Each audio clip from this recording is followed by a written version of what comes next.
তো গাইস দেখো দুপুরে ভাত খাওয়ার পর কি নিয়ে বসে গেছি, জাম। জাম হচ্ছে আমার ফেভারিট, মানে আঙুর লিচু এগুলোর থেকে ফেভারিট হচ্ছে জাম। তো দেখো কোথা থেকে জাম পেলাম আগে বলি। আমার মামার ছেলে এসেছিলো, আমাদের জাম গাছ আছে, মামার বাড়িতে গেলে তোমাদেরকে আমি জাম গাছটা দেখাবো, কারণ জাম গাছটা ভালোই জাম হয়। তো দেখো আজকে সিজনের প্রথম জাম খাবো। মামার ছেলে এলো, এখন অল্প হয়েছে, মানে ওরা কটা রেখেছে আমাদেরকে কটা দিয়েছে। তো দেখো আমি বিন নুন মাখিয়ে নিয়েছি এতে আগে থেকেই। তখন খেয়ে দেখি চলো কেমন মিষ্টি। জামগুলো এমনিতেই খেতে ভালো, তাও খেয়ে দেখি। বেশ দারুণ মিষ্টি, দারুণ, পুরো গুড়ের মতো মিষ্টি, একটু টক নেই। আর বিন নুন দিয়ে খাচ্ছি দেখো বিলা গেলে।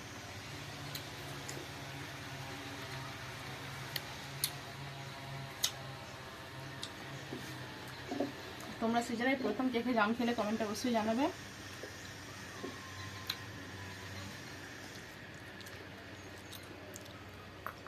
দারুণ লাগছে বন্ধুরা,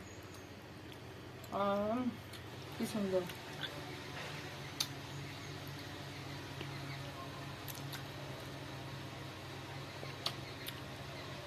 মনে হচ্ছে একবারে সবগুলো খেয়ে নি, এত সুন্দর লাগছে বন্ধুরা।